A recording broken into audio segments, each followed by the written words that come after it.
वो India alliance Lok Sabha का था, अब हमारी तरफ से कोई नहीं है। क्या टूट गया है INDIA? बीजेपी को हराने के चक्कर में अब विपक्ष आपस में ही उलझकर एक दूसरे के पोल खोलने में लगा हुआ है। इसी कड़ी में आम आदमी पार्टी ने ये साफ कर दिया है कि अब वो कांग्रेस के साथ नहीं है और आने वाले समय में सभी चुनाव अपने दम पर ही लड़ेगी। क्या पूरा मामला है? आज एक्सप्लेन बाय बीपी लाइव में हम चर्चा इसी मुद्दे पर करेंगे। नमस्कार, मैं हूं आपके साथ आशीष सिंह आनंद।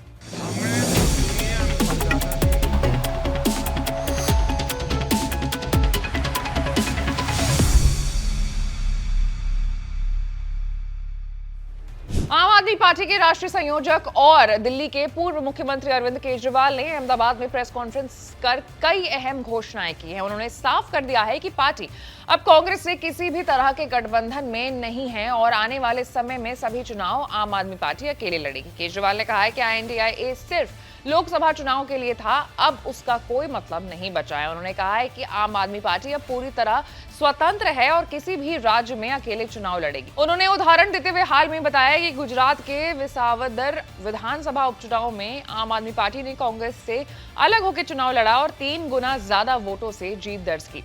इससे ये साफ हो गया है कि जनता अब कांग्रेस या बीजेपी नहीं बल्कि आम आदमी पार्टी को विकल्प के तौर पर देख रही है। केजरीवाल ने गुजरात में आम आदमी पार्टी के विस्तार की भी घोषणा की है। उन्होंने कहा है कि पार्टी आज से गुजरात जोड़ो अभियान शुरू कर रही है और आगामी चुनाव की तैयारी अभी से शुरू हो चुकी है। अगले 2.5 साल में पार्टी हर गाँव हर घर तक पहुंचेगी। उन्होंने युवाओं से अपील की है कि वो भ्रष्टाचार मुक्त और विकास पर आधारित राजनीति के लिए आम आदमी पार्टी से जुड़े। उन्होंने कहा है कि जो युवा बदलना चाहते हैं वो अपनी पुरानी पार्टी छोड़ करके आम आदमी पार्टी में आए और गुजरात को आगे बढ़ाए। गुजरात की मौजूदा हालात पर बोलते हुए केजरीवाल ने बीजेपी सरकार को कटघरे में भी खड़ा किया। उन्होंने आरोप लगाया है कि पिछले 30 साल से राज्य में बीजेपी की सरकार है लेकिन उसने राज्य का विकास नहीं किया है। सूरत में आई बाढ़ को उन्होंने मानव निर्मित बताया और कहा कि ये बीजेपी सरकार की लापरवाही और भ्रष्टाचार का नतीजा है। उन्होंने कहा है कि राज्य के युवाओं को रोजगार नहीं मिल रहा है, किसानों को खाद नहीं मिलती और हर वर्ग सरकार से परेशान है। केजरीवाल ने कांग्रेस पर भी निशाना साधा है और कहा है कि लोगों का अब कांग्रेस पर विश्वास नहीं बचा है। उन्होंने कहा है कि कांग्रेस का अगर कोई उम्मीदवार जीत भी जाता है तो वो बाद में बीजेपी में शामिल हो जाता है, इसलिए लोग कांग्रेस को बीजेपी की बी टीम अब मानने लगे हैं।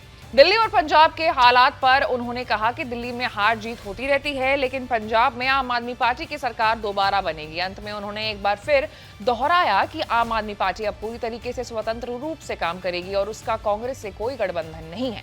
इस प्रेस कॉन्फ्रेंस से साफ है कि आम आदमी पार्टी अब राष्ट्रीय स्तर पर अपना विस्तार करने के लिए पूरी तरह तैयार है और वो खुद को एक सशक्त विकल्प के रूप में स्थापित करना चाहती है। आम आदमी पार्टी को लेकर के, इस डिसीजन को लेकर के, INDIA को लेकर के आपकी क्या राय है, आप कमेंट्स में हमें जरूर बताइएगा। और ऐसे तमाम बड़े खबरों से अपडेटेड रहने के लिए आपको हमारे चैनल को लाइक, सब्सक्राइब और शेयर करना होगा। मैं थी आपके साथ आशीष सिंह आनंद।